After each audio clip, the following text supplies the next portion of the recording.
fired up for chiropractic, and he is on a mission to bring chiropractic to Spanish-speaking countries. I'd like to give a warm welcome to Andrés Juliá.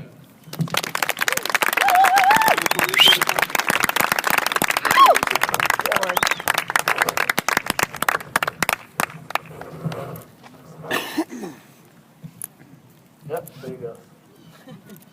You can see I'm from Puerto Rico. I'm on a quest to change healthcare in Puerto Rico. But everything starts, everything starts with the philosophy, and today I'm going to be speaking about that chiropractic philosophy, actually. And I've gone into the habit of getting into Facebook at night and just listening to motivational videos before I go to sleep. And I came across this thing that said, the richest place in the planet is the graveyard.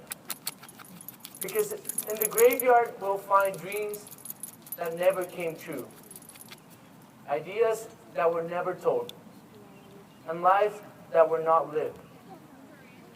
And when it comes to chiropractic, there is an idea, there is a truth, and there is a dream which we won't simply take to the graveyard. And it's the chiropractic philosophy. That there's a universal intelligence inherent in all matter. And we're privileged enough to have a bit of that in each one of us. And we call it innate intelligence.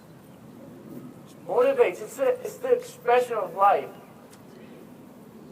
But the thing is that there are millions out there seeking a truth, but not knowing where to find it. And it's indeed in the chiropractic philosophy. No, that there's an inborn wisdom in each one of us that will be unleashed like a beast to give the birth of health in an individual. And we remove that subluxation because we are facilitators in this process of healing. And I remember going to New Beginning seminars to listen about this philosophy, and they would talk about you gotta own that principle, you gotta be anchored, you gotta all those kinds of stuff, and questions repeatedly would bounce into my head. Like, am I being congruent with what I preach? Am I willing to take a hit for that gift that chose me? And it's foolish to say that I am here talking because I am anchored, grounded, far more that I own the principle. I say that because in the past few months, my knowledge about the chiropractic philosophy has been put to the test. I'm going to share a story of a patient of one of my mentors in Puerto Rico. I'm not a doctor, those are my testimonies. And this lady came through the doors of his office with the guidance of her grandson. She had lost all hope after years dealing with Parkinson's disease. And sadly, she would say, I had 8 cups of coffee, and I only have 1 left because I've dropped them all. That's sad. And it's the little things in life that make us happy. And for her, was drinking a cup of coffee without slipping a drop, or without dropping that cup of tea. And after 2 weeks of chiropractic care, she was another miracle story. Those stories that we hear about, and we just take them by faith because they're so amazing that we don't have any explanation to it. And there are things so magical in the universe. I want you guys to listen to that. There's things so magical in the universe that they're better off not understanding them. You just got to let them be. And this lady was out of her Parkinson's medication after 2 weeks of chiropractic care. That's amazing. And the story I just shared with you, this lady, she's indeed my grandmother, and I'm happy to tell it. She's my grandmother, abuelita. and she has been my anchor in this process of chiropractic. But after all these great things that happened, she calls me one day after, I don't know, about 3 weeks ago, and she tells me, Andres, there's something wrong going on. And I'm like, what happened? What's happening? And she tells me that her blood pressure is getting very low, and she's afraid of that. And surprisingly, I freaked out. Being an anchor and principal chiropractor, I freaked out. And I asked her about her supplements. I asked her about her exercise. Was she eating good food and all that stuff? Like Arnold Brunier said, boom, just pull it out. My mechanistic mind was taking over what the innate mind had to do. It wasn't about the blood pressure. Because we as chiropractors, we don't lower or raise blood pressure. So get that out of your head. No, the chiropractic principles, according to Stevenson, say that there's an innate intelligence in each one of us. And it's there to maintain the body of a living thing in active organization.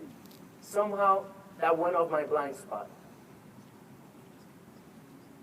That's why we got to be grounded.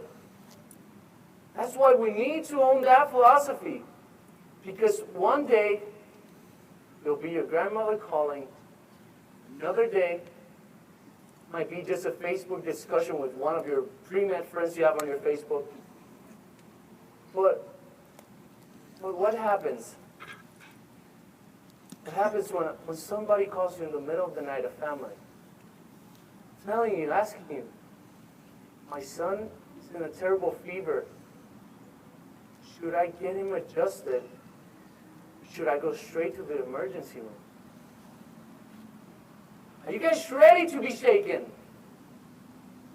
Are you ready? Yeah. I'm going to need you to push me. I'll raise you again. Just don't drop me. Go ahead. Yeah, go ahead.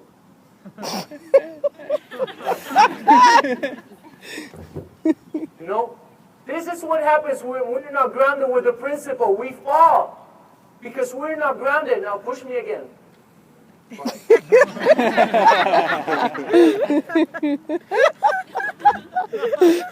That happens when we anchor that philosophy. We are grounded. We stand still. Thank you. We stand still. And after all that chiropractic has gone through, we keep on standing still. Remember that we are chiropractors because we were called to do so. Because we are here for a purpose. Because in times of adversity, we inspired hope to others. Because we stand for a principle. And you need to own that philosophy. Like if it was the last thing you could take when you leave this earth. Because believe it or not, it's going to be. The cool thing about principles is that they transcend time. They transcend time. And the principles stand the process of time. And surprisingly enough, they don't change. They don't change. There's always an innate or universal intelligence in all matter. The principle won't change. Principle, listen to this, is always right. We are the ones that doubt ourselves. We're the ones. And if you are going to take something from my talk, listen to this thing and go give it thought when you go to sleep today. If today was your last day on earth, would you speak this truth or would you take it to the graveyard? That's all I have to say. Thank you.